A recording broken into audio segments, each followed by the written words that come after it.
ನೋಡಿ ಗೈಸ್, ಮನೆ ಹತ್ರ ನೀರು ಬಂದೈತೆ. ಅಂದರೆ ಯೂಶಲಿ ನಮ್ಮ ಈ ಮಳೆಗಾಲ ಬಂತು ಅಂತಂದರೆ ಹಿಂಗೆ ನೀರು ಬರುತ್ತೆ. ಅದಕ್ಕೆ ಅವ್ರ ಡ್ಯಾಡಿ ನೀರನ್ನ ತಳ್ತಾ ಇದ್ದರೆ, ಮಮ್ಮಿ ಕೊಡು ಮಮ್ಮಿ ನಾನು ತಳ್ತೀನಿ ಅಂತ ಹೇಳಿ ಅವ್ನು ತಗೊಂಡು ನೀರು ತಳ್ತಾ ಇದ್ದಾನೆ. ನೋಡಿ ನೋಡಿ, ಅವ್ರ ಡ್ಯಾಡಿಗೆ ಬಿಡ್ತಾ ಇಲ್ಲ ಗೈಸ್. ಏನಿದಾನ ಚಾಮಿ ಚಿನಿ, ಅವ್ನು ಜಾರ್ಗಿರನ್ ಹುಷಾರ್ ಬಾ. ನೋಡಿ ಚಿನಿ ದೊಡ್ಡವನಾಗ್ಬಿಟ್ಟವನಲ್ಲ, ಬೆಳಗ್ಗೆ ಫ್ಯಾನ್ ಎಲ್ಲ ಕ್ಲೀನ್ ಮಾಡಿಕೊಟ್ಟ.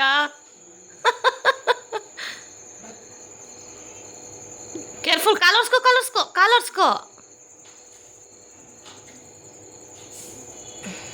ಪಾಪ ನಮ್ಮ ಯಜಮಾನ್ರು ನೆನ್ಕೊಂಬಂದ್ರು. ಆಯ್ತು, ಡ್ಯಾಡಿನ ತೋರಿಸ್ತೀನಿ ಇರೋ ರೀ. ಮಳೇಲಿ ನೆನ್ಕೊಂಬಂದು ನಿನ್ನ ಎಕ್ಸ್ಪೀರಿಯನ್ಸ್ ಹೆಂಗಿದೆ? ಈ ಕಡೆ ಬಾ ಪರ್ಯಾಂತ್. ಏನ್ರಿ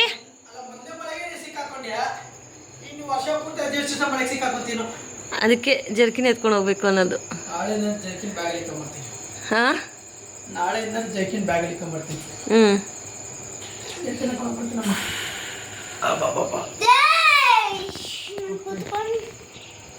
ನೋಡಿ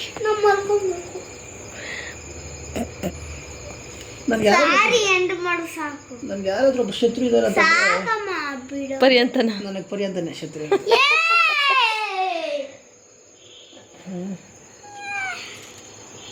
ನನಗೆ ಯಾರು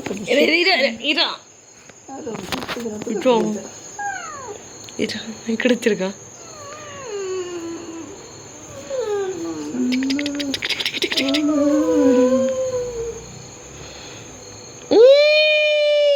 ಆ್ಯಕ್ಚುಲಿ ಪಾಪ ಹಾಲಿಡೇಸ್ ಅಂತೂ ಶುರುವಾಯಿತು. ಪರ್ಯಂತ ನಮಗೆ ಎಷ್ಟು ಟಾರ್ಚರ್ ಕೊಡ್ತಾ ಇದ್ದಾನೋ ಇಲ್ವೋ, ಬಟ್ ನಾನಂತೂ ಅವ್ನು ಹೆಂಗೆ ಬೇಕು ಹಾಗೆ ಒಂದು ರೀತಿ ಜಾಯ್ಫುಲ್ಲಾಗಿ, ಆ್ಯಕ್ಚುಲಿ ಹೇಳಬಾರ್ದು, ಒಂದು ಫ್ರೆಂಡಾಗಿ ಅವನ ಜೊತೆ ಟೈಮ್ ಸ್ಪೆಂಡ್ ಮಾಡ್ತಾಯಿದ್ದೀನಿ. ಸೊ ತುಂಬ ಜನ ಅಯ್ಯೋ ಯಾಕಾದರೂ ಹಾಲಿಡೇಸ್ ಕೊಟ್ರಪ್ಪ ಅನ್ನೋ ಥರ ಯೋಚನೆ ಮಾಡ್ತಿರ್ತಾರೆ. ಬಟ್ ಲಕ್ಕೀಲಿ ನಂಗೆ ತುಂಬ ನಾನು ಈಗರ್ಲಿ ವೆಯ್ಟ್ ಮಾಡ್ತಾಯಿದ್ದೆ. ಯಾಕೆ ಏನೋ ತಿಳಿಸ್ಕೊಡ್ತೀನಿ, ಕೊನೆವರೆಗೂ ವಿಡಿಯೋನ ನೋಡಿ. ಆ್ಯಂಡ್ ಇವತ್ತು ರಾತ್ರಿ ಊಟಕ್ಕೆ ಅಂತ ಹೇಳಿ ಲೇಯರ್ ಚಪಾತಿ, ಬೀಟ್ರೋಟ್ ಪಲ್ಯ, ಟೊಮೊಟೊ ಗೊಜ್ಜು, ಅದ್ರ ಜೊತೆಗೆ ಎಲೆಕೋಸಿನ ಪಲ್ಯನೂ ಸಹ ಮಾಡಿದ್ದೆ. ಏನಪ್ಪ ಇಷ್ಟೊಂದು ವೆರೈಟಿ ಅಂತ ಅಂದ್ಕೊಂಡ್ರಾ? ಇವತ್ತು ಅಣ್ಣ ಊಟಕ್ಕೆ ಬರ್ತೀನಿ ಅಂತ ಹೇಳಿದರು. ಸೊ ಹಾಗಾಗಿ ಅವ್ರಿಗೂ ಸೇರಿಸಿನೇ ಅಡುಗೆ ಮಾಡಬೇಕಿತ್ತಲ್ಲ, ಅದಕ್ಕೇ ಸ್ವಲ್ಪ ವೆರೈಟೀಸ್ ಎಲ್ಲ ಜಾಸ್ತಿ ಇರಲಿ ಅಂತ ಹೇಳಿ ಇಲ್ಲಿ ಜಾಸ್ತಿ ಐಟಮ್ಸನ್ನು ಮಾಡಿದ್ದೀನಿ ಅಷ್ಟೇನೆ. ಸೊ ನಾವೇ ತಿನ್ನೋದಕ್ಕಿಂತ ಈ ರೀತಿ ಮನೆಗೆ ಯಾರಾದರೂ ನೆಂಟರು ಅಥವಾ ಯಾರೋ ಊಟಕ್ಕೆ ಬರ್ತಾರೆ ಅಂತ ಅಂದಾಗ ಒಂದು ಸ್ವಲ್ಪ ವಿಶೇಷವಾಗಿ ಕಾಳಜಿ ಕೊಟ್ಟು ಅಡುಗೆ ಮಾಡ್ತೀವಿ. ಆ್ಯಂಡ್ ಆಗಲೇ ನಾನು ಹೇಳಿದ ಪ್ರಕಾರ ಮಕ್ಕಳಿಗೆ ಹಾಲಿಡೇಸ್ ಅಂತಂದರೆ ತುಂಬ ಜನ ನಾನು ನೋಡಿದ್ದೀನಿ. ಪಾಪ ಕೆಲವೊಬ್ಬರು ಮನೆಯಲ್ಲಿ ಬಿಟ್ಬಿಟ್ಟು ಬಾಗಿಲಾಕ್ಕೊಂಡು ಹೋಗಿ ಕೆಲ್ಸಕ್ಕೆ ಹೋಗ್ತಾರೆ. ಅದು ಅವ್ರವ್ರ ಪರಿಸ್ಥಿತಿ. ಅದನ್ನು ನಾವು ಬ್ಯಾಡಾಗಿ ಕೇಳೋದಾಗಲಿ ತಪ್ಪಾಗತ್ತೆ. ಸೊ ಎಲ್ರಿಗೂ ಒಂದೇ ಥರ ಜೀವನ ಇರೋದಿಲ್ಲ. ಸೊ ಲೈಫ್ ತುಂಬಾ ಕಲಿಸುತ್ತೆ. ಹಾಗೆ ನಾನು ಒಂದಷ್ಟು ವೀಡಿಯೋಗಳಲ್ಲಿ ನೋಡಿದಾಗ ಅಯ್ಯೋ ಹಾಲಿಡೇಸ್ ಶುರುವಾಯಿತಾ, ಇನ್ನು ಕಾಟ ಶುರು, ಹಾಗೆ ಹೀಗೆ ಎಲ್ಲ ಹಾಕ್ತಾಯಿರ್ತಾರೆ. ಬಟ್ ನಾನು ಅನ್ನೋದು ಒಬ್ಬರು ತಾಯಿಯಾಗಿ ನಾವು, ಅಂದರೆ as A parent, as A ತಾಯಿಯಾಗಿ ನಾನು ಆ ಒಂದು ಮನೋಭಾವದಲ್ಲಿ ನಾನು ನನ್ನ ಮಗನ ಇದುವರೆಗೂ ನಾನು ನೋಡಿಲ್ಲ. ಸೊ ಲಿಟ್ರಲಿ ಯಾವತ್ತಾದರೂ ರಜಾ ಕೊಟ್ಟರೆ ನಾನು ವೆಯ್ಟ್ ಮಾಡ್ತಾಯಿರ್ತೀನಿ ಅವನ ಜೊತೆ ಆಟ ಆಡೋಕ್ಕೆ. ಇವಾಗ ನೋಡಿದ್ರಲ್ಲ ರೇಗ್ಸೋದು ಹಾಗೆ. ಸೊ ನಾನು ಅವನ ಜೊತೆ ಮಗುವಾಗಿ ಮನಸ್ಸಲ್ಲಿ ಎಷ್ಟೋ ದುಃಖಗಳು ಹೇಳ್ಕೊಳಕ್ಕಾಗದೇ ಇರೋವಂಥದ್ದು. ಹಾಗಂತ ಆಕಾಶನೇ ತಲೆ ಮೇಲೆ ಬಿದ್ದಾಗ ಖಂಡಿತವಾಗ್ಲೂ ಇಲ್ಲ. ಮನುಷ್ಯ ಅಂದಮೇಲೆ ಇವೆಲ್ಲ ಸರ್ವೇ ಸಾಮಾನ್ಯ, ಅದನ್ನೆಲ್ಲ ತಲೆಗೆ ಹಾಕ್ಕೋಬಾರ್ದು. ಬಟ್ ಕೆಲವೊಂದು ಸಾರಿ ಅದು ಮೈಂಡಿಗೆ ತೊಗೊಂಡಾಗ ಬೇಜಾರಾಗತ್ತೆ. ಸೊ ಬೇಜಾರು ಕಳಿಬೇಕಂದ್ರೆ ಈ ರೀತಿ ಮನೆಯಲ್ಲಿ ಪುಟಾಣಿ ಮಕ್ಕಳಿರಬೇಕು ಅಥವಾ ವಯಸ್ಸಾಗಿರೋ ಹಿರಿಯರಿರಬೇಕು. ಅವರಿದ್ದಾಗ ಹೀಗೇ ಮಾತಾಡ್ತಾ ನಮ್ಗೆ ಮನಸ್ಸಲ್ಲಿ ಏನಿರುತ್ತೋ, ಮೈಂಡಲ್ಲಿ ಏನಿರುತ್ತೋ ಎಲ್ಲ ಹೋಗಿ ಮೈಂಡು ಮನಸ್ಸು ಎಲ್ಲ ಫ್ರೀ ಆಗುತ್ತೆ. ಸೊ ನಾನು ನನ್ನ ಮಗ ಅಂತೂ ಹಾಲಿಡೇಸ್ನ ತುಂಬ ಚೆನ್ನಾಗಿ ಎಂಜಾಯ್ ಮಾಡ್ತಾಯಿದ್ದೀವಿ. ಆ್ಯಕ್ಚುಲಿ ಎಲ್ಲೂ ಹೋಗೋಕ್ಕಾಗ್ತಾಯಿಲ್ಲ, ಬಿಕಾಸ್ ಈಗ ಊರ ಹಬ್ಬಗಳು ಬೇರೆ ಬರ್ತಾಯಿದೆ. ಹಬ್ಬ ಎಲ್ಲ ಮುಗಿದ ಮೇಲೆ ಎಲ್ಲಾದರೂ ಹೋಗೋಣ ಪ್ಲ್ಯಾನ್ ಮಾಡ್ತಾಯಿದ್ದೀವಿ. ಸೊ ನೋಡೋಣ, ಲೆಟ್ಸ್ ಸಿ ವಾಟ್ ಹ್ಯಾಪನ್ಸ್ ಅಂತ. ಆ್ಯಂಡ್ ಈ ಮಂತಲ್ಲಿ ಬ್ಯಾಂಕ್ ಹಾಲಿಡೇಸ್ ಗೊತ್ತೇ ಇರಲಿಲ್ಲ ಗೈಸ್, ಸುಮ್ಮನೆ ರಜಾ ಕೊಡ್ತಾಯಿದ್ದಾರೆ. ನಮಗಂತೂ ತುಂಬ ಖುಷಿ ಆಯಿತು. ಬಟ್ ನಮ್ಮ ಕಡೆ ಹಾಲಿಡೇಸ್ ಕೊಟ್ಟರು ಎಲ್ಲೂ ಹೋಗೋಕ್ಕಾಗ್ತಾಯಿಲ್ಲ, ಬಿಕಾಸ್ ಆಫ್ ಹಬ್ಬಕ್ಕೆ ಮಾತಾಡ್ಬಿಟ್ಟಿದ್ದಾರೆ. ಸೊ ಹಬ್ಬದ ತಯಾರಿ, ಹಬ್ಬದ ಕ್ಲೀನಿಂಗ್ ಅಂತೂ ಬ್ಯಾಕ್ಗ್ರೌಂಡಲ್ಲಿ ನಡೀತಾ ಇದೆ. ಹಾಗಾಗಿ ಆ್ಯಂಡ್ ಇದು ನೆಕ್ಸ್ಟ್ ಡೇ ಸಂಡೇ ಮಾರ್ನಿಂಗು ಪರ್ಯಂತ ತುಂಬ ದಿನದಿಂದ ಮಮ್ಮಿ ನಾನು ಉಂಡೆ ಕಟ್ ಮಾಡಬೇಕು, ನಾನು ಉಂಡೆಲಿ ಎಷ್ಟು ದುಡ್ಡಿದೆ ನೋಡೋಣ ಪ್ಲೀಸ್ ಮಮ್ಮಿ ಅಂತ. ಆ್ಯಕ್ಚುಲಿ ಈ ಥರ ಎಲ್ಲ ಉಂಡೆ ಕುಯ್ಬೇಕಾದ್ರೆ ನನ್ನ ಚೈಲ್ಡ್ಹುಡ್ ಮೆಮೊರೀಸ್ ಎಲ್ಲ ನೆನಪಾಗ್ತಾಯಿತ್ತು. ಆಗೆಲ್ಲ 1 ರೂಪಾಯಿ, 4 ಆಣೆ, ಅರ್ಧ ಪೈಸೆ ಇವೆಲ್ಲ ತುಂಬಾ ಕಾಸ್ಟ್ಲಿ ನಮಗೆ. ಒಂದು ಚಾಕ್ಲೇಟ್ ಬೇಕಂದ್ರೂ ನಾವು ಕಾಳಿ ಬೇಡಿ ತೊಗೋಬೇಕಿತ್ತು. ಸೊ ಆ ಥರ ಪರಿಸ್ಥಿತಿ ನಮ್ಮ ಮಕ್ಳಿಗೆ ಬರಬಾರ್ದು ಅಂತ ಹೇಳಿ ಅವ್ರು ಕೇಳೋಕ್ಕಿಂತ ಮುಂಚೆನೇ ನಾವು ಕೊಟ್ಟಿರ್ತೀವಿ. ಬಟ್ ಈ ರೀತಿ ಒಂದು ಕಲಿಬೇಕು ಅವನು ಸೇವ್ ಮಾಡೋದು. ಈಗಾದರೆ ಈ ಥರ ಉಂಡಿಲಿ ಸೇವ್ ಮಾಡ್ಬೋದು, ಮುಂದೆ ಆದರೆ ಬ್ಯಾಂಕಲ್ಲಿ ಸೇವ್ ಮಾಡೋದು. ಸೇವಿಂಗ್ಸ್ ಅನ್ನೋದು ಮಕ್ಕಳಿಗೆ ನಾವು ಕಲಿಸ್ಬೇಕು, ಅದು ಸಣ್ಣದ್ರಾಗಲಿ ದೊಡ್ಡದ್ರಾಗಲಿ. ಲೈಫಲ್ಲಿ ಎಷ್ಟೊಂದನ್ನ ನಾನು ದುಡ್ಡು ಕೊಡ್ದೇ ಕಲ್ತಿದ್ದೀನಿ. ನಾನು ಲಾಸ್ಟ್ ಟೈಮು ವೀಡಿಯೋಸ್ ಎಲ್ಲ ಹಾಕಿದಾಗೂ ತುಂಬ ಜನ ಹೇಳಿದ್ದೀರಾ. ಯಾವುದಕ್ಕೆ ಆಗಲಿ ನಾನು ದುಡ್ಡು ಕೊಟ್ಟು ಯಾವುದೂ ಕಲ್ತಿಲ್ಲ. ದೇವರ ಆಶೀರ್ವಾದ ಎಲ್ಲವೂ ನನಗೆ ಒಲಿದು ಬಂತು. ಬಟ್ ಲೈಫಿನ ಪಾಠ ಇದೆಯಲ್ಲ, ಅದನ್ನು ನಾನೀಗ ಕಲಿತಾ ಇದ್ದೀನಿ. ತುಂಬಾ ಕಲಿಸ್ತಾ ಇದೆ ಲೈಫಲ್ಲಿ ನಾವು ಒಂದೇ ಹತ್ರ ಸ್ಟಕ್ ಆಗಬಾರ್ದು. ಸೊ ಸ್ಟಕ್ ಆಗದೆ ಮುಂದೆ ಹೋಗ್ತಾ ಇರಬೇಕು. ಜೀವನದಲ್ಲಿ ಕೆಳಗೆ ತುಳಿಯೋಕ್ಕೆ ಅಂತಲೇ ತುಂಬ ಜನ ಬರ್ತಾರೆ. ನಿನ್ನ ಯಾವ ರೀತಿ ತುಳಿಬೋದು ಅಂತ ಯೋಚನೆ ಮಾಡ್ತಾ ಇರ್ತಾರೆ. ಅಂಥವ್ರ ಮುಂದೆ ಎಲ್ಲ ನಾವು ತಲೆನೂ ಕೆಡಿಸ್ಕೋಬಾರ್ದು. ಒಂದು ಲಾಸ್ಟ್ ವೀಕೆಲ್ಲ ನಾನು ನಿಮ್ಮ ಜೊತೆಗೆ ಹೇಳ್ದಾಗೇನೆ ಮನಸ್ಸಲ್ಲಿ ಮನಸ್ಸಿಲ್ಲ ತುಂಬ ಒಂದು ರೀತಿ ಅಂತ. ಬಟ್ ಅದನ್ನೆಲ್ಲ ನಾನು ಅವತ್ತೇನು ವೀಡಿಯೋದಲ್ಲಿ ಹೇಳಿದ್ನೋ ಇವತ್ತು ಹೇಳ್ತಾ ಇದ್ದೀನಿ. ಇಲ್ಲಿಗೆ ಕೊನೆ. ಇನ್ಯಾವುದೇ ಈ ಥರದ ವಿಡಿಯೋಗಳನ್ನು ಎಕ್ಸ್ಪೆಕ್ಟ್ ಮಾಡಬೇಡಿ. ಸೊ ನನ್ನ ಜೀವನದ ಕೆಲವೊಂದು ಪುಟಗಳನ್ನು ನಾನು ಅರ್ದು ಬಿಸಾಕೋಕ್ಕೆ ರೆಡಿಯಾಗಿದ್ದೀನಿ. ಸೊ ಅದನ್ನು ನಾನು ಮತ್ತೆ ರೀಕಲೆಕ್ಟ್ ಮಾಡ್ಕೊಳ್ಳೋಕೆ ಇಷ್ಟ ಇಲ್ಲ.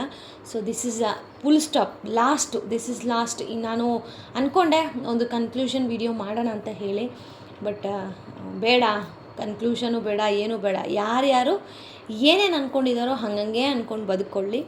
ದೇವ್ರ ಹತ್ರ ಲೆಕ್ಕ ಇರುತ್ತೆ. ರಾಯರು ಪ್ರತಿಯೊಂದನ್ನು ನೋಟ್ ಮಾಡಿಟ್ಟಿರ್ತಾರೆ. ನಮ್ಮ ವ್ಯಾಧಿರಾಯರು ಯಾರ್ಯಾರು ಏನೇನು ಅಂತ ಹೇಳಿ ಎಲ್ಲವನ್ನ ಲೆಕ್ಕ ಇಟ್ಟಿರ್ತಾರೆ ಭಗವಂತ. ಮೇಲ್ಗಡೆ ಎಲ್ಲರೂ ಚುಕ್ತ ಮಾಡೋ ದಿನ ಬಂದೇ ಬರುತ್ತೆ. ಇರೋಷ್ಟು ದಿನ ಯಾಕೆ ನಾನು ಟೆನ್ಷನ್ ತೊಗೊಳ್ಳೋದು? ನನಗೀಗ ಲೋ ಬಿ ಪಿ ಆಯಿತು ಅಥವಾ ಟೆನ್ಷನ್ ತೊಗೊಂಡೆ, ನನಗೆ ಲೋ ಬಿ ಪಿ ಜಾಸ್ತಿ, ಬೇಗ ಲೋ ಬಿ ಪಿ ಬಂದುಬಿಡುತ್ತೆ. ಟೆನ್ಷನ್ಸ್ ತೊಗೊಂಡ್ರೆ ನನಗೆ ತಲೆ ಚಕ್ಕರ್ ಬರೋದು, ಈ ರೀತಿ ಎಲ್ಲ ಆಗಿಬಿಡುತ್ತೆ. ಸರಿ, ಈಗ ಯಾರೋ ಏನೋ ಅಂದರು ಅಂತ ನಾನು ತಲೆ ಕೆಡಿಸ್ಕೊಂಡು ನಾನು ಟೆನ್ಷನ್ ಆದರೆ, ನಾನು ಕೆಳಗೆ ಬಿದ್ದರೆ ಯಾರೂ ಬಂದು ನೋಡಲ್ಲ. ನನ್ನ ಮಗನ್ನ, ನನ್ನ ಗಂಡನ್ನ ನಾನೇ ನೋಡ್ಕೋಬೇಕು. ಸೊ ಅವ್ರನ್ನ ನೋಡ್ಕೊಳಕ್ಕಾದ್ರೂ ನಾನು ಚೆನ್ನಾಗಿರಬೇಕು. ಸೊ ಯಾರೋ ಏನೋ ಬೊಗಳ್ತೈತೆ ಅಂತಂದ್ರೆ ನಾನು ತಲೆಗೆ ಹಾಕ್ಕೋಬಾರ್ದು. So this is A last. ಇನ್ನು ಮುಂದೆ ನನ್ನ ವಿಡಿಯೋದಲ್ಲಿ ನೀವು ಒಳ್ಳೊಳ್ಳೆ ಕಂಟೆಂಟನ್ನು ನೋಡ್ತೀರಾ. ಲೈಫ್ ಲೆಸನ್ಸ್ ಅಂತ ನಾನು ಇನ್ನು ಶೇರ್ ಮಾಡೋದು ಇಲ್ಲ. ಬಿಕಾಸ್ ಎಲ್ಲರ ಜೀವನದಲ್ಲೂ ಅವ್ರದ್ದೇ ಆದಂತಹ ಲೈಫ್ ಪಾಠಗಳನ್ನೋದಿರುತ್ತೆ. ಸೊ ಎಲ್ಲರ ಜೀವನದಲ್ಲೂ ಒಂದೇ ಥರ ಪೇಜ್ಗಳಿರಬೇಕಾ? ಖಂಡಿತವಾಗ್ಲೂ ಇಲ್ಲ. ಎಲ್ಲರ ಜೀವನದಲ್ಲೂ ಎಲ್ಲ ಒಳ್ಳೆ ಥರದಲ್ಲೇ ಇರುತ್ತೆ? ಖಂಡಿತವಾಗ್ಲೂ ಇಲ್ಲ. ಸೊ ಒಬ್ಬೊಬ್ಬರ ಜೀವನ ಒಂದೊಂದು ರೀತಿ ಏರುಪೇರಲ್ಲಿರುತ್ತೆ. ಸೊ ಇಲ್ಲಿಗೆ ನನಗೆ ಇದನ್ನು ಮುಂದುವರ್ಸೋಕ್ಕೆ ಖಂಡಿತವಾಗ್ಲೂ ಇಷ್ಟ ಇಲ್ಲ. ನಾನು ಚೆನ್ನಾಗಿರಬೇಕು, ನನ್ನ ಸಂಸಾರ ಚೆನ್ನಾಗಿರಬೇಕು ಅಂತಂದರೆ ನಮಗೆಲ್ಲವನ್ನ ಬಿಟ್ಟು ಮುಂದೆ ಹೋಗಬೇಕು. And this is the last final full stop ಅಂತಲೇ ಹೇಳ್ತೀನಿ. ಇನ್ನು ಮುಂದೆ ತುಂಬ ಒಳ್ಳೊಳ್ಳೆ ವಿಡಿಯೋಗಳು, ಮೋಟಿವೇಶ್ನಲ್ ವೀಡಿಯೋಸನ್ನು ಆಲ್ಮೋಸ್ಟ್ ಶೇರ್ ಮಾಡ್ತೀನಿ. ಆ್ಯಂಡ್ ಡೈಲಿ ವ್ಲಾಗಲ್ಲಿ ಕಂಟೆಂಟ್ ಏನಪ್ಪ ಕೊಡೋದು? ಏನು ಕೊಡೋದು ಗುರು ಡೈಲಿ ವ್ಲಾಗಲ್ಲಿ? ಶೋಭಾ ಸುನೀಲ್ ಅನ್ನೋರ್ಗಂತೂ ಮಾಡೋಕ್ಕೇನು ಕೆಲಸ ಇಲ್ಲ ಗೈಸ್. ಪ್ರತಿಯೊಂದು ವೀಡಿಯೋಗೂ ಕಮೆಂಟು. ಮೊನ್ನೆ ಅಷ್ಟೆಲ್ಲ ಬೈದು ವೀಡಿಯೋ ಹಾಕಿದ್ದೀನಿ, ಅಗೇನ್ ಕಮೆಂಟ್. ಇಂಥವ್ರನ್ನೆಲ್ಲ ಬ್ಲಾಕ್ ಮಾಡಿ ಬಿಸಾಕೋಣ ಅಂತಂದರೆ ಯೂಟ್ಯೂಬ್ ಈಗ ಅವರ ಕಮೆಂಟನ್ನು ನನಗೆ ಡಿಸ್ಪ್ಲೇ ಮಾಡ್ತಾ ಇದೆ. ಬಟ್ ಕಮೆಂಟ್ ಬಾಕ್ಸಲ್ಲಿ ಹೋಗಿ ನೋಡಿದ್ರೆ ಕಮೆಂಟ್ ಕಾಣಿಸ್ತಾ ಇಲ್ಲ. ಇದು ಯಾವ ಥರ ಅಂತ ನಂಗೆ ಗೊತ್ತಿಲ್ಲ. ಯಾರಿಗಾದ್ರೂ ಗೊತ್ತಿದ್ದರೆ ದಯವಿಟ್ಟು ತಿಳಿಸಿ. ಯೂಟ್ಯೂಬಲ್ಲಿ ನೋಟಿಫಿಕೇಷನ್ ಬರ್ತಾ ಇದೆ, ಬಟ್ ಕಮೆಂಟ್ ಬಾಕ್ಸಲ್ಲಿ ಕಮೆಂಟ್ ಆನಿಲ್ಲ. ನಾನು ಸ್ಕ್ರೀನ್ಶಾಟ್ಗಳನ್ನು ತೊಗೊಂಡಿದ್ದೀನಿ ಪ್ರೂಫ್ಗಿರಲಿ ಅಂತ ಹೇಳಿ. ಸೊ ಡೈಲಿ ವ್ಲಾಗಲ್ಲಿ ಕಂಟೆಂಟ್ ಕೊಡಬೇಕಂತೆ ಈ ರಾಣಿಗೆ. ಕಂಟೆಂಟ್ ಬೇಕಾದರೆ ನಂದು ಇನ್ನೊಂದು ಚಾನಲ್ ಇದೆ, ಖುಷಿ ಮಾಹಿತಿ ಲೋಕ ಅಂತ. ಆ ಚಾನಲಲ್ಲಿ ಕಂಟೆಂಟ್ ಇರುತ್ತೆ, ಒಂದೊಳ್ಳೆ ಮಾಹಿತಿ ಕೊಡ್ತಾ ಇರ್ತೀನಿ. ಆ್ಯಂಡ್ ಒಂದೊಳ್ಳೆ ಟಾಪಿಕನ್ನು ಇಟ್ಕೊಂಡು ಅದರಲ್ಲಿ ಆಗುವಂತಹ ಅನುಕೂಲ ಅನಾನುಕೂಲ ಈ ರೀತಿಯಾದಂತಹ ವೀಡಿಯೋಗಳನ್ನು ಅಪ್ಲೋಡ್ ಮಾಡ್ತೀನಿ. ಸೊ ನೀನು ಅಲ್ಲೋಗಿ ನೋಡಮ್ಮ ಕಂಟೆಂಟ್ ಬೇಕು ಅಂತ ಅಂದರೆ. ಸೊ ಇಂಥವ್ರನ್ನೆಲ್ಲ ಲೈಫಲ್ಲಿ ಜಾಸ್ತಿ ಇಂಪಾರ್ಟೆನ್ಸ್ ಕೊಡಬಾರ್ದು ಗೈಸ್. ಸೊ ಅದಕ್ಕೆ ಹೇಳ್ತಾ ಇದ್ದೀನಿ, ಲಾಸ್ಟ್ ಆ್ಯಂಡ್ ಫೈನಲ್ ಅಷ್ಟೇ. ಇನ್ನು ಕಮೆಂಟೆಲ್ಲ ನೀನು ಬಂದು ಬಾಯಿ ಬಡ್ಕೊಂಡ್ರೂ ನಿನ್ನನ್ನು ನಾನು ಡಿಲೀಟ್ ಮಾಡಿ ಬಿಸಾಕ್ತಾ ಇರ್ತೀನಿ. ಬಟ್ ಒಬ್ಳು ಹೆಣ್ಣಾಗಿ ಶೋಭಾ ಸುನಿಲ್ ಅಂದರೆ ಹೆಣ್ಣೇ ಇರುತ್ತೆ, ಒಂದು ಹೆಣ್ಣಾಗಿ ಒಂದು ಹೆಣ್ಣಿಗೆ ಹಿಂಗೆಲ್ಲ ಹೆಂಗಮ್ಮ ಕಮೆಂಟ್ ಮಾಡ್ತೀಯಾ, ಏನೋ ನೀನೇ ಒಬ್ಬಳೇ ತೊಗೊಂಡಾಗೆ, ಗೋಲ್ಡ್ ತೊಗೊಂಬಿಟ್ಟ. ಹೌದು, ತೊಗೊಂಡ್ರೆ ನಿನಗೇನು ಹೊಟ್ಟೆ ಕಿಚ್ಚು ಅಲ್ವಾ? ಎಲ್ಲ ನಾನು ನಮ್ಮ ರಾಯರ ಪಾದಕ್ಕೆ ಹಾಕ್ತೀನಿ. ಸೊ ಇನ್ಮೇಲೂ ನಂಗೆ ಈ ಥರ ಸ್ಟ್ರೆಸ್ ಇದೆಲ್ಲ ತೊಗೊಳಕ್ಕೆ ಖಂಡಿತವಾಗ್ಲೂ ಇಷ್ಟ ಇಲ್ಲ. ಸೊ ಇದೊಂದು ನಿಜವಾಗ್ಲೂ ದಿಸ್ ಇಸ್ ಫುಲ್ ಸ್ಟಾಪ್ ಇಡೋಣ, ಸಾಕು. ತುಂಬ ಸಫರ್ ಆಗಿದ್ದೀನಿ ಜೀವನದಲ್ಲಿ, ತುಂಬ ನೊಂದಿದ್ದೀನಿ ಯಾರಿಗೂ ಗೊತ್ತಿಲ್ಲದೇ. ಸೊ ಇನ್ನು ಮುಂದೆ ಆದರೂ ನನಗೆ ಆ ತಲೆನೋವು ಬೇಡ. ಸೊ ಎಲ್ಲವನ್ನು ನೆಗೆಟಿವಿಟಿ ನನ್ನ ಮನಸ್ಸಲ್ಲಿ ಸ್ವಲ್ಪ ಕೆಲವೊಂದು ಮೂಲೆಗಳಲ್ಲಿ ನೆಗೆಟಿವಿಟಿ ಇತ್ತು. ಸೊ ಅದೆಲ್ಲವನ್ನು ನಾನು ಡೀಪ್ಲಿ ಎಲ್ಲವನ್ನು ತೆಗೆದಾಕಿದ್ದೀನಿ. ಸೊ ಹೀಲಿಂಗ್ ನನಗೆ ನಾನೇ ಹೀಲ್ ಮಾಡಿಕೊಂಡು, ಸೊ ಇನ್ನು ಮುಂದೆ I am the strongest person. ನಾನು ಅದನ್ನು ಪ್ರೂವ್ ಮಾಡ್ತೀನಿ, ನೀವು ನನ್ನ ವಿಡಿಯೋಗಳಲ್ಲಿ ನೋಡ್ಬೋದು. ಸೊ ಮೈಂಡ್ ವೀಕಾಗಿ ಖಂಡಿತವಾಗ್ಲೂ ನಾನಿಲ್ಲ, ಇರೋದು ಇಲ್ಲ. ಸೊ ಉಂಡಿಲಿ ಎಷ್ಟು ದುಡ್ಡು ಹಾಕಿದ್ದೀವಿ ಅಂತ ಹೇಳಿ ನಾನು ನನ್ನ ಮಗ ಫುಲ್ ಕ್ಯೂರಿಯಾಸಿಟಿ. ನನಗೆ ಈ ರೀತಿ ಉಂಡಿ ಹೊಡೆಯೋದು ಅಥವಾ ಬ್ಯಾಂಕಿಂದ ದುಡ್ಡು ತೊಗೊಂಬಂದಾಗ ಅದನ್ನು ಕೌಂಟ್ ಮಾಡಿ ಇಡೋದು, ಆಮೇಲೆ ಜ್ಯುವೆಲ್ರೀಸ್ ಎಲ್ಲ ನೀಟಾಗಿ ಆರ್ಗನೈಸ್ ಮಾಡೋದು, ಬಟ್ಟೆಗಳನ್ನು ಆರ್ಗನೈಸ್ ಮಾಡೋದು, ಇದಂದರೆ ತುಂಬ ಇಷ್ಟ. ನಾನು ಹುಟ್ಟಿದಾಗಿಂದನೂ ನಾನು ಕ್ಯಾಶಿಯರ್ ಆಗಿ ಕೆಲಸ ಮಾಡ್ತಾಯಿದ್ದೆ, ಮನೇಲೂ ಅಷ್ಟೇ, ಎಲ್ಲ ಕಡೆನೂ. ಸೊ ಲಕ್ಷ ದುಡ್ಡು ನನ್ನ ಕೈಲಿ ಕೊಳಿತಾಯಿತ್ತು. ಬಟ್ ಆಗ ನನಗೆ ಆ ಲಕ್ಷನ ಹಾಳು ಮಾಡಬೇಕು ಆ ರೀತಿ ನನಗೆ ಮೈಂಡು ಬರಲಿಲ್ಲ. ಮೇ ಬಿ ಬಂದಿದ್ದಿದ್ರೆ ಇವತ್ತು ಚೆನ್ನಾಗಿರ್ತಿದ್ನೇನೋ, ನನಗೆ ಆ ಥರ ಮೈಂಡ್ ಬರಲಿಲ್ಲ. ಒಂದೊಂದು ರೂಪಾಯಿಗೂ ಲೆಕ್ಕ ಕೊಟ್ಟು ವಾಪಸ್ ಕೊಡ್ತಾಯಿದ್ದೆ ನಾನು. ಬಟ್ ದೇವ್ರ ದಯೆ, ಅವತ್ತಿನ ನನ್ನ ನಿಯತ್ತೆ ಇವತ್ತು ನನ್ನನ್ನು ಕಾಪಾಡ್ತಾ ಇದೆ. ನಿಯತ್ತಿಗೆ ಇನ್ನೊಂದು ಹೆಸರು ಅಂದರೆ ಅದು ನಾನು ಅಂತ ಹೇಳ್ಕೊಳಕ್ಕೆ ಹೆಮ್ಮೆ ಪಡ್ತೀನಿ. ನನ್ನ ಹತ್ರ ನಾಟಕಕ್ಕೆ ಜಾಗ ಇಲ್ಲ, ನನ್ನ ಹತ್ರ ಮೋಸಕ್ಕೆ ಜಾಗನೇ ಇಲ್ಲ, ನನ್ನ ಹತ್ರ ಚೆನ್ನಾಗಿದ್ದು ನಾನು ಹಿಂದೆ ಮಾತಾಡ್ತೀನಿ ಅಂತ ಅಂದರೆ ಅಂಥವ್ರನ್ನ ನಾನು ಚಪ್ಪಲಿ ಬಿಡೋ ಜಾಗದಲ್ಲೇ ಬಿಡೋದು. ಸೊ ಅಂಥವ್ರಿಗೆ ನನ್ನ ಜೀವನದಲ್ಲಿ ಜಾಗನೇ ಇಲ್ಲ. ಸೊ ಆವಾಗ ಏನು ನಾನು ನಂಬಿಕಸ್ತೆ ಅಂತ ಅನ್ನಿಸ್ಕೊಂಡಿದ್ನೋ ಇವತ್ತಿಗೂ ಅದೇ ನಂಬಿಕೆ ನಾನು ಉಳಿಸ್ಕೊಂಡಿದ್ದೀನಿ.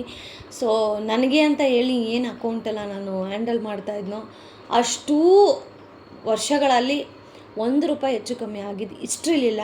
ಸೊ ಒನ್ಸ್ ನಾನು ಮದುವೆ ಆಗಿ ಬಂದ ಮೇಲೆ ಸೊ ಇಲ್ಲೂ ನಾನು ಕ್ಯಾಶಿಯರ್ ಪೋಸ್ಟನ್ನೇ ತೊಗೊಂಡೆ. ಬಟ್ ಈಗಲೂ ಅಷ್ಟೇ, ಮನೇಲಿ ಏನಾದರೂ ಸಣ್ಣ ಪುಟ್ಟ ಸೇವ್ ಮಾಡ್ತೀನಿ ಅಂದರೆ ಅದು ನಾನು ಮಾತ್ರನೇ. ಸೇವ್ ಮಾಡಿ ಕಷ್ಟ ಅಂತ ಬಂದಾಗ ಅಗೇನ್ ನಾನು ವಾಪಸ್ ಕೊಡ್ತೀನಿ. ಸೊ ಹೀಗೆ ಲೈಫ್ ತುಂಬ ಕಲಿಸುತ್ತೆ, ನಾನು ತುಂಬ ಕಲ್ತಿದ್ದೀನಿ. ಸೊ ಒಬ್ಬಳು ಕಲ್ತಿರೋ ಹೌಸ್ ವೈಫ್ ಆಗಿ ನಿಮ್ಗೆ ಹೇಳೋದು, ಯಾವುದ್ರ ಮೇಲೂ ಜಾಸ್ತಿ ಅಟ್ಯಾಚ್ಮೆಂಟ್ ಇಟ್ಕೋಬೇಡಿ. ಮದುವೆ ಆಯಿತಾ, ನೀನು ನಿನ್ನ ಗಂಡ ನಿನ್ನ ಮಗು ಇಷ್ಟೇ, ಇದೇ ಅಟ್ಯಾಚ್ಮೆಂಟು. ಅತ್ತೆ ಮಾವ ಇದ್ರಾ, ಅವ್ರನ್ನೂ ಸೇರಿಸ್ಕೊಳ್ಳಿ, ಅವರು ನಮ್ಮನೆಯವರೇ ಅಂತ. ಸೊ ಒಂದು ಫ್ಯಾಮಿಲಿಲಿ ನೀವು ಯಾರ್ಯಾರಿದ್ದೀರೋ ನಿಮಗೆ ನೀವೇ, ಬೇರೆ ಏನನ್ನು ಎಕ್ಸ್ಪೆಕ್ಟ್ ಮಾಡಬೇಡಿ ಅಷ್ಟೇ. ಒಂದು ಸಣ್ಣ ಕಿವಿ ಮಾತು ಹೇಳಬೇಕು ಅನ್ನಿಸ್ತು, ಹೇಳ್ತಾಯಿದ್ದೀನಿ. ಸೊ ಟೋಟಲ್ ಎಷ್ಟಿದೆ ಅಂತ ಗೊತ್ತಾ? 1400 ಚಿಲ್ಲರೆ ಏನೋ ಇತ್ತು, ಅಂದರೆ ₹1500. ಈ ವಯಸ್ಸಿಗೆ ನನ್ನ ಮಗ ₹1500 ಕೂಡಿಟ್ಟಿದ್ದಾನೆ ಅಂದರೆ ಗ್ರೇಟ್ ಅಲ್ಲ? ಅದೆಲ್ಲ ನಾವೇ ದುಡ್ಡು ಕೊಟ್ಟಿರೋದು. ಬಟ್ ಸ್ಟಿಲ್ ಅದನ್ನು ಸೇವ್ ಮಾಡಬೇಕು ಅನ್ನೋ ಮನೋಭಾವ ಇದೆಯಲ್ಲ, ನಾವು ದುಡ್ಡು ಕೊಟ್ಟ ತಕ್ಷಣ ಮಮ್ಮಿ ಆಟ ಸಾಮಾನು ತೊಗೊಳ್ಳೋಣ, ಮಮ್ಮಿ ತಿಂಡಿ ತೊಗೊಳ್ಳೋಣ ಅನ್ನೋ ಭಾವನೆ ಬರದೆ, ಮಮ್ಮಿ ಸೇವ್ ಮಾಡೋಣ, ಮಮ್ಮಿ ಉಂಡಿಗೆ ಹಾಕೋಣ ಅನ್ನೋ ಥರ. ಆ್ಯಂಡ್ ಅದರಲ್ಲೂ ಪರ್ಯಂತ ತುಂಬ ಕಾಸ್ಟ್ಲಿ ಐಟಮ್ ಇದುವರೆಗೂ ನಮ್ಮ ಹತ್ರ ಏನೂ ಕೇಳಿಲ್ಲ. ಕೆಲವೊಂದು ಸರಿ ನನಗೆ ಗಿಲ್ಟ್ ಫೀಲ್ ಆಗುತ್ತೆ, ನಾನು ಏನಾದರೂ ತಪ್ಪು ಹೇಳ್ಕೊಡ್ತಿದ್ದೀನ ನನ್ನ ಮಗನಿಗೆ, ಈಗಲೇ ಜವಾಬ್ದಾರಿ ಅನ್ನೋದನ್ನು ಅವನಿಗೆ ಬೆನ್ನಿಗೆ ಹಾಕ್ತಾಯಿದ್ದೀನ ಅಂತ. ಬಟ್ ಕೆಲವೊಂದು ಸಾರಿ ಅನಿಸುತ್ತೆ ಜವಾಬ್ದಾರಿಗಳು ಅವನ್ನ ಗಟ್ಟಿ ಮಾಡುತ್ತೆ. ಹಾಗಂತ ಈ ವಯಸ್ಸಿಗೆ ಇಷ್ಟೆಲ್ಲ ಖಂಡಿತವಾಗ್ಲೂ ಹಂಗೆ ಅಂದ್ಕೊಳ್ಳೋಕ್ಕೆ ಹೋಗಬೇಡಿ. ಇವತ್ತು ನಾವು ₹1 ಸೇವ್ ಮಾಡೋದು ಹೇಳ್ಕೊಡೋದು ಮುಂದೆ ಲಕ್ಷಗಟ್ಟಲೆ ಸೇವ್ ಮಾಡೋಕ್ಕೆ ಒಂದು ದಾರಿದೀಪ ಆಗುತ್ತೆ. ಸೊ ಮಕ್ಕಳಿಗೆ ಆದಷ್ಟು ಆಡಂಬರ ಜೀವನ ತೋರಿಸೋದಕ್ಕಿಂತ ನಿಮ್ಮ ಲೈಫಲ್ಲಿರುವಂತಹ ಸ್ಟ್ರಗಲ್ಸನ್ನು ತೋರಿಸಿ ಬೆಳೆಸಿ, ಆಗ ಅವರೂ ಆ ಸ್ಟ್ರಗಲ್ ಪ್ರಯತ್ನ ಪಡ್ತಾರೆ. ಸೊ ಮಾಡಿಲ್ಲ ಅಂದರೂ ಆ ಪ್ರಯತ್ನ ಅಂತೂ ಖಂಡಿತವಾಗ್ಲೂ ಮಾಡ್ತಾರೆ. ಸೊ ಒಂದು ಸ್ಮಾಲ್ ವಿಡಿಯೋ, ಒಂದು conclusion, this is a full stop and complete ಇದು ಸ್ಟಾಪ್ ಅಂತಲೇ ಹೇಳ್ತೀನಿ.